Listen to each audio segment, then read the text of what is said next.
What's up, guys? Gilmore and Hale here, dropping episode 8 of the Sideline Social, week 2 recap. A lot of last year's heavy hitters fell short of the dub or never even stood a chance in the first place. That's kind of tough. This episode, we're going to go over notable IR moves, some key points like, does the NFC run through New Orleans? Does Patrick Mahomes have a special whistle? Should Bryce Young go bye-bye? And are the Ravens on the struggle bus as they start 0-2? Hope you guys enjoy the video, and we'll be seeing you real soon. So the Chiefs and the Bengals game was a tough fought victory. I think the Chiefs are the Bengals are 4-1 against the Chiefs when Joe Shiesty's playing. I think we've watched our fair share of Patrick Mahomes games, like said AFC Championship games, said Super Bowl games that ended in penalties, maybe favoring in the Chiefs' way. Am I the only one seeing this, Hale? Is this a me thing, or do you also witness maybe a little bit of specialties the Chiefs got with the refs? There's definitely a little bit of play with the refs. Yeah, they do be getting in the games a little bit too much, but I mean, hey man, it's a part of the game, I'm saying. Yeah, I mean, Patrick Mahomes had 17 interceptions called back due to defensive penalties. It's most in the NFL since 2018. And second place, drum roll please, is Josh Allen with 4. So 17-4 is fucking insane. Just to put it in a little bit of perspective, Tom Brady had 16 interceptions called back due to defensive penalties in his entire 22 season career. So yeah, that's wild. Yeah, that's what I'm saying, man. But I'm also not saying that these calls aren't the right calls. That's not what I'm getting at. Obviously, last night's game, a good 95% of us would say that was defensive pass interference. But all I'm saying is, like, it's not called necessarily, how do I say this? Like, they're not getting the right calls. They're not getting 100% of the calls that the Chiefs are getting. Like, if you look at certain plays, there's a lot of holding that goes on in all offensive lines, obviously, but like that play in particular, you could see Trey Hendrickson being put in a fucking headlock. And it's like, yeah, you see the defensive call, but like, where's the offensive holding call, Right. I'm not saying all these penalties aren't, purposeful penalties. They all have hard evidence. These are some pretty good, but some are just like, come on, man. Like, you don't call that against me, but you don't call that against the Chiefs, but you're going to call it against me. Like, their left tackle last year, or their right tackle, Jawan Taylor. It took them all the way up into the second half to start calling his false starts. But the first, fucking 2 quarters, dude, he was taking, like, a fucking quarter step back before the ball was even snapped, and it was just insane. Yeah, that definitely needs to go. I'm tired of that offensive starting or false start stuff, dude. That shit's tough. Yeah, it was ridiculous. But while we're here, we're gonna go over some notable IRs and notable day-to-day injuries. Tua obviously was moved to injury reserve. Kind of a little late on that, but he is out for at least 4 games. Tajay Spears is day-to-day. Marshawn Lloyd, the Packers running back, will be out for at least 4 games with a left ankle injury. Tank Bigsby has a shoulder injury. Isaiah Pacheco was moved to IR. They recently picked up Kareem Hunt, so I think that was a pretty good pickup. Yep. Joe Mixon has an ankle injury. Justin Jefferson has a thigh injury. Cooper Kupp is out indefinitely with an ankle injury. Debo is out for a couple of weeks with a calf injury. I know your fantasy team's taking a hit. Yeah. That's tough. AJ Brown, again, is going to be out for a couple of weeks with a hamstring injury. David Bell was placed on IR with season-ending injury. Taysom Hills is a chest. Evan Ingram's hamstring. The defensive end from the Colts that was drafted in the first round, Latu, is going to be out for a couple. It's going to be more of a day-to-day thing with a hip, but he probably will miss at least 2 weeks. Vita Vea is out with the knee injury for at least a couple weeks. DeForest Buckner has a sprained right ankle, so he's going to be out for a couple weeks. Let's move on to some of the season injuries. Jerome Johnson will be out with a torn Achilles. He is done from the Jets. Juwan Bentley from the Patriots will also be out with a torn pectoral. Graham Gano, the kicker of all kickers, outside of Justin Tucker, will also be out indefinitely. Forgot Brandon Aubrey. Brandon Aubrey, you know what I'm saying? He's up there. will also be out indefinitely with a hamstring injury. So can't call football without a couple of notable injuries. So Mm, it's the love of the game. But let's talk about the Saints. yeah. So yeah, are Saints team to beat in the NFC? I mean, Um, they're 2-0. mm, yeah, they are. I mean, with Derek Carr coming back for his second season, he has them leading the league in number one scoring offense. He leads the league in QBR. They have yards per attempt. He's second in completion percentage. That man's playing like he's playing out of his mind right now. I mean, it is only week 2, granted, and he really only beat one good team in my Cowboys. But yeah, I mean, all this wouldn't be possible, obviously, without the play of the offensive line. He's heading into week 3 being the least sacked quarterback. Keeping So I them mean that clean, helps a baby. lot. Keeping them Yeah. clean. They've had a lot of good play from some emerging stars in Rashid Shaheed and Chris Olave. Um, Shaheed is top 10 in receiving yards. He's number 4 he's fourth in yards per reception with 24 yards, which is kind of crazy. Yeah, no. Chris Chris Olave is on the cusp of being a top 10 or top 15 receiver. Excuse me. I don't know if he's top 10 yet, but he's finished both years with 1,000+ yards. So I mean, he's turning into something for sure. Mm-hmm. A- And yeah, they got Alvin Kamara too. Alvin Kamara is playing great. He's first in rushing touchdowns with 4. So I mean, yeah, they're offensively they're a juggernaut.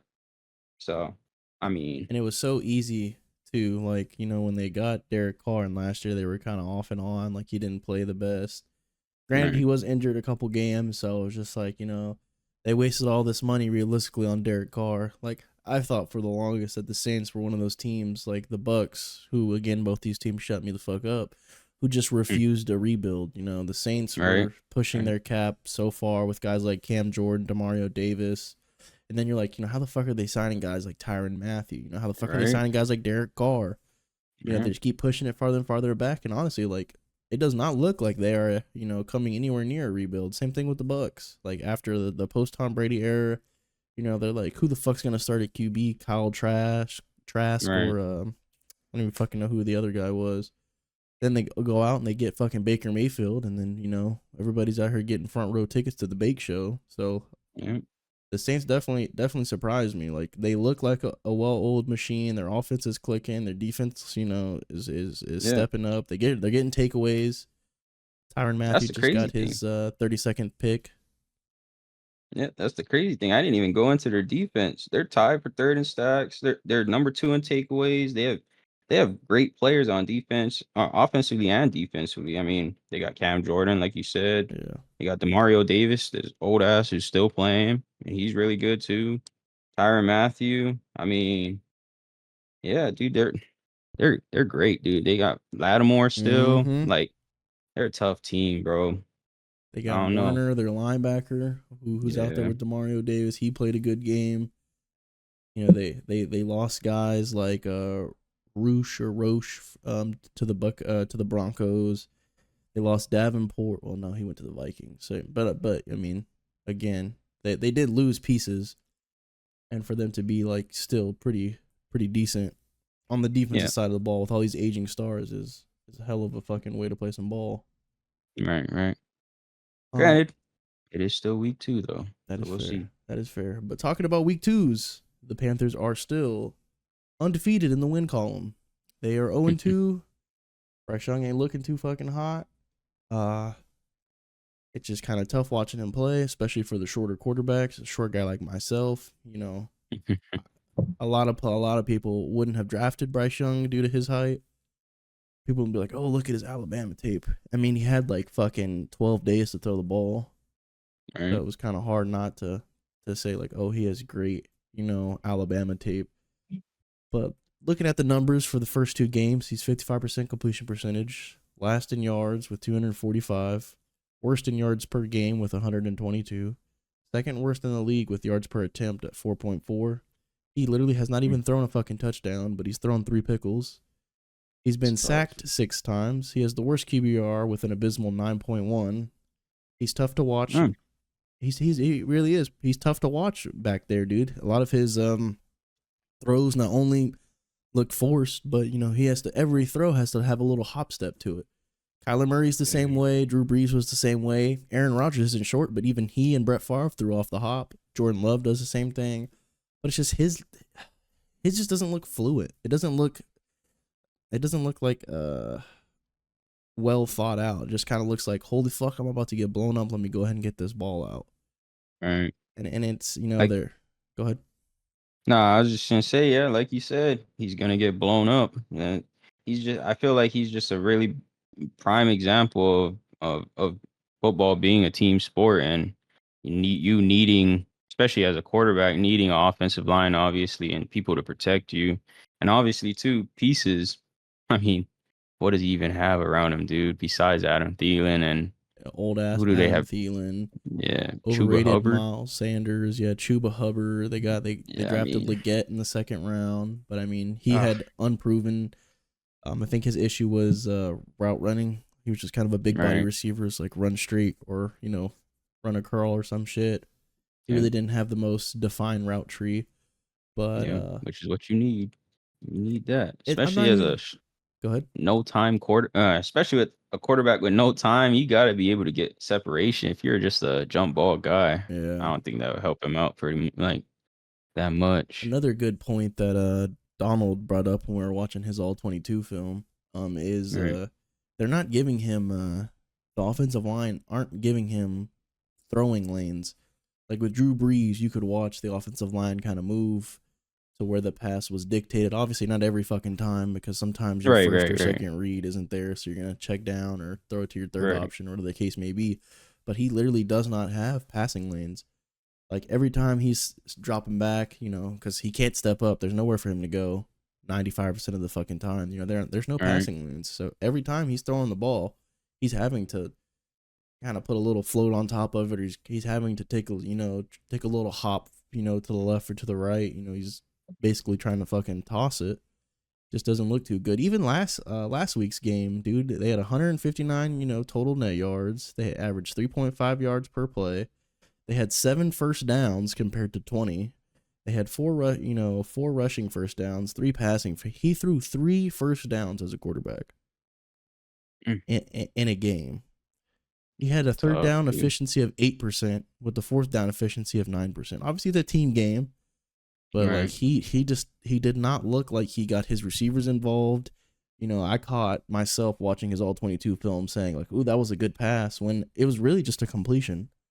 I was really just giving him the benefit of the doubt that it just was such bad film right, that every single completion this man, threw, I was just like, oh, that was nice. They probably mm, had one good drive in 2 games, in 2 full, football games, and all the film, all 22 film that we could have watched. They had maybe one good drive in 2 games.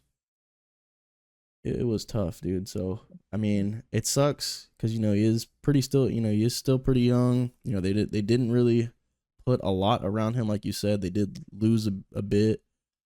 So it is gonna suck to see if they end up benching him or they end up going with somebody else and trading his ass away. But who knows? But how yeah, we feeling who about them knows? Ravens? Yeah, dude. I mean, that's the question, right? Are the Ravens are in trouble? I mean, they started 0-2. Um, Weird fact or interesting fact: Lamar is the first reigning MVP to start 0-2 the last 22 years. God damn. So the last 22 years, yeah, 0-2. They're 0-2 for the first time since 2015. So since Lamar's been in the league, they never started out this way. Mm-hmm. And I mean, with their last 5 instances of being 0-2, I mean, they 1999 they finished 8-8. 0-2 they finished 7-9. 0-5 they finished 6-10, and 2015 they finished 5-11. So I mean, yeah, I mean, unless they can beat this or break this short or this little, Slump. yeah, little slump. I mean, it's gonna be a little. They're in a little bit of trouble. And it's tough Who because knows? they added, we're like, oh fuck, dude, it's gonna take the weight off Lamar. They added fucking Derrick Henry, and he's Right? looks like he's running into a goddamn brick wall every time he takes a snap. 100%, dude. I Like mean. Yeah. It doesn't look like Derrick he's Henry. running with some efficiency. Now, Hell don't no. get me wrong. Like, they did outgain the Raiders last week. They had more total net yards, more yards per play, more first downs. Like every statistical category offensively, the Ravens, checked the box. But the Raiders somehow, some way, ended up getting the win there, which is crazy to me. So it is going to be kind of tough watching uh Lamar and his downfall, because I do love Lamar. I think he's a great quarterback. Yeah, no, You know, 100%. he's a solid dude. He's our version of Mike Vick, so it's like kind of graceful to watch that whole ordeal. But there could be a chance they start off 0-3. Yeah. I mean, yeah, so that's the thing too. Like they always play great. Like I don't know what it is with them. I mean, I'm looking at a stat right now. It says they're fourth in losses, or this is their fourth loss when leading by double digits since 2022, which is tied for the most in that stint.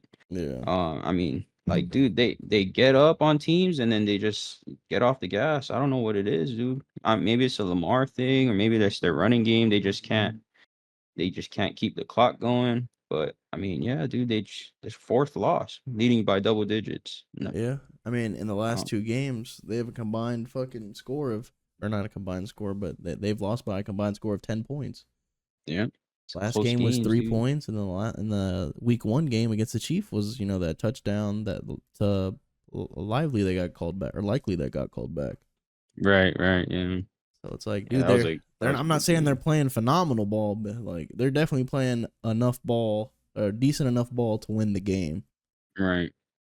But it But doesn't help too with the kicking woes they got with oh Justin boy, Tucker, and he's 1 for 7 over the past 2 seasons, over 50 yards. So I mean, he's struggling, dude.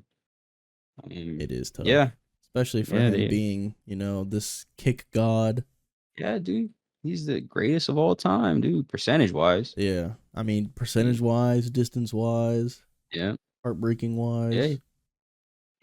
At some point, back in his heyday, he used to lay the fucking hat, yeah. so it was But tough.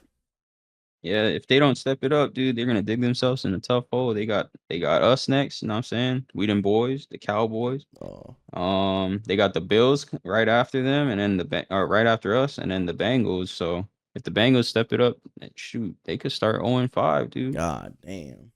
Yeah, Then everyone's gonna be like, "Oh, such a fucking fluke MVP. yep. Should have Dak went should to have won it. Dakota Rain. He He earned should have it." won it. Fuck We'll see. no. But that's our season. That's our week 2 recap. Hopefully you guys like some of our talking points.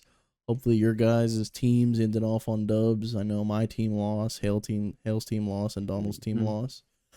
Be on the lookout for Pick'em Week 3. I think we are dropping that pretty soon if it's not already out. Let us know how you guys are doing in Pick'em. Again, we will try to get our defensive player award list out real soon.